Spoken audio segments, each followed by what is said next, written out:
Bismillahirrahmanirrahim. Assalamualaikum warahmatullahi wabarakatuh. Alhamdulillah, alhamdulillah jabbarul qahhar, al-azizul ghaffar, khaliqil jannati wan nar. Wassalatu wassalamu ala sayyidina al-mukhtar, khataman nabiyyina wa ala alihi wa sahbihi ajma'in. Amma ba'd. Rabbi syrah li sadri wa yassir li amri wa hlul 'uqdatam min lisani yafqahu qawli.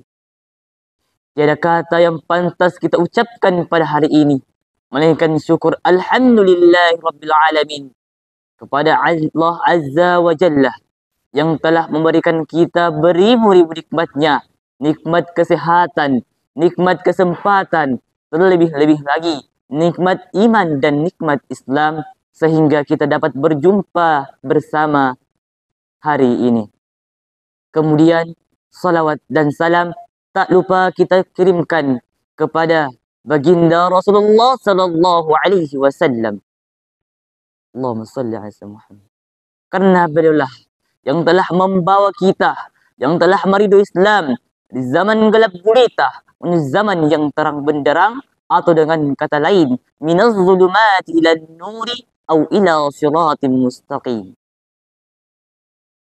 Pada kesempatan yang berbahagia ini, izinkanlah saya membawa tausiah singkat yang berjudul Masa Muda. Hadirin rahimakumullah.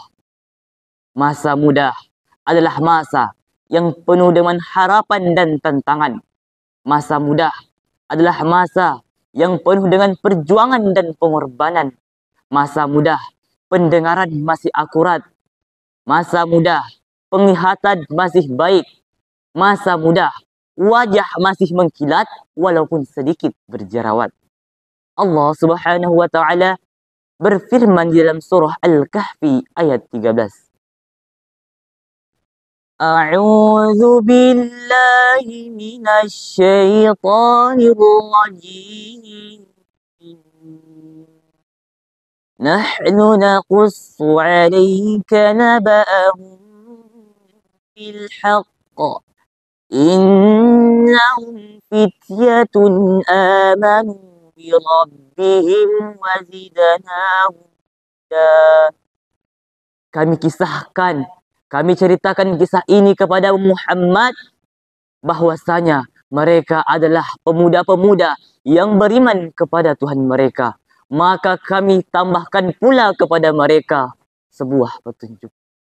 Dari ayat di atas dapat kita ambil pengertian, saudara-saudara sekalian, bahwasanya masa muda pemuda-pemuda Sahara ini adalah penerus bangsa Indonesia. Masa muda pemuda adalah kader bangsa, kader masyarakat, dan juga kader keluarga.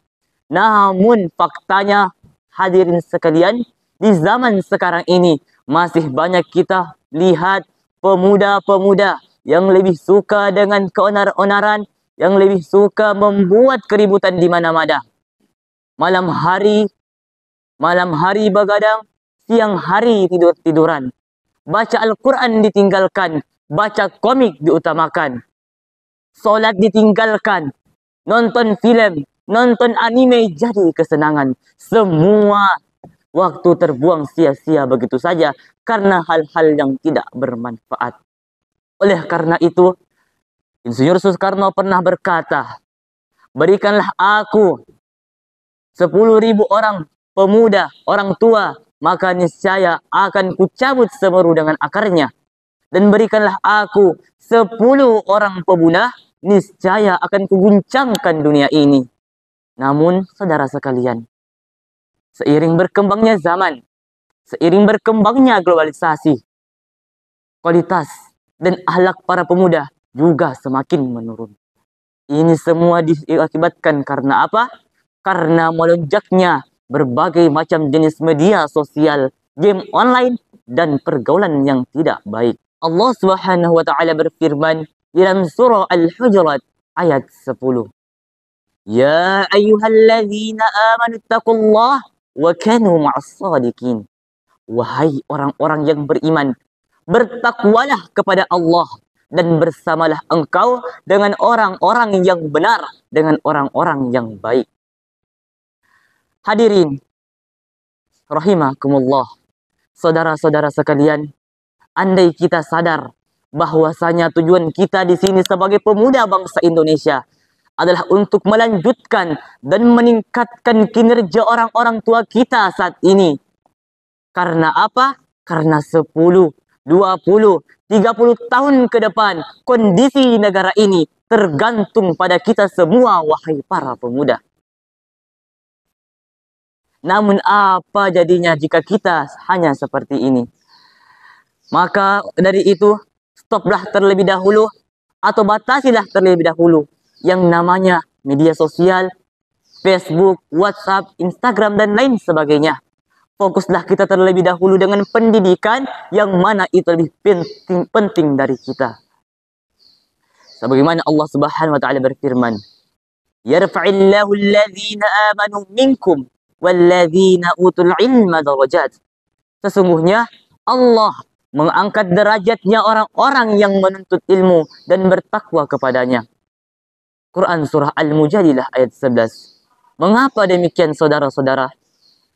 Karenanya Allah ingin memberikan hadiah kepada orang-orang yang menuntut ilmu tersebut.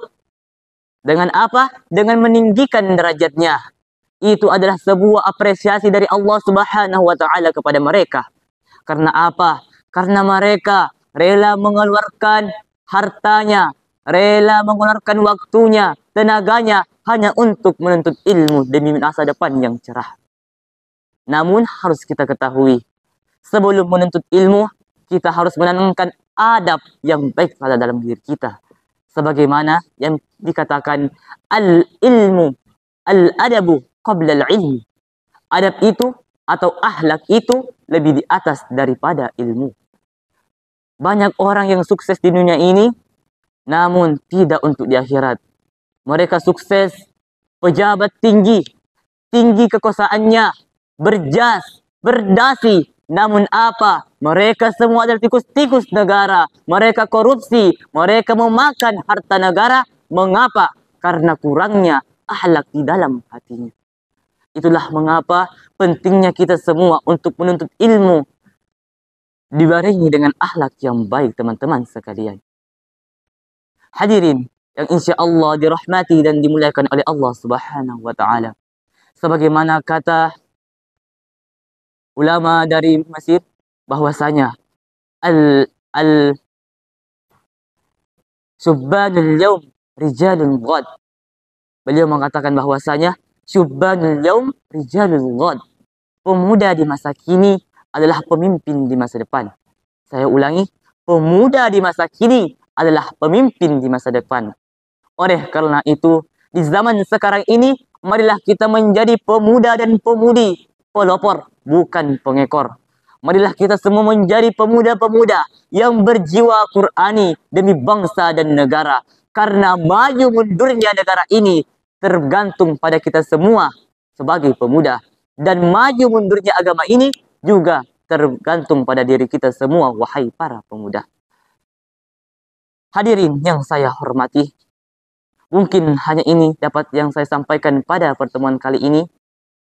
Dapat dari kesimpulan bahwasanya sebagai pemuda yang baik, sebagai pemuda yang bertanggung jawab, marilah kita sadar dan mengintrospeksi diri kita bahwasanya apa yang kita akan berikan kepada negara 10, 20, 30 tahun ke depan. Dan menjadilah kita pemuda-pemuda yang bertanggung jawab, yang inovatif, yang unggul dan berprestasi. Agar apa? Agar kita dapat mendapatkan bekal di dunia bukan hanya di dunia, namun juga di akhirat. Amin, amin ya rabbal alamin. Unzur ma qala wa la tanzur man qala. Ihdinas siratal mustaqim.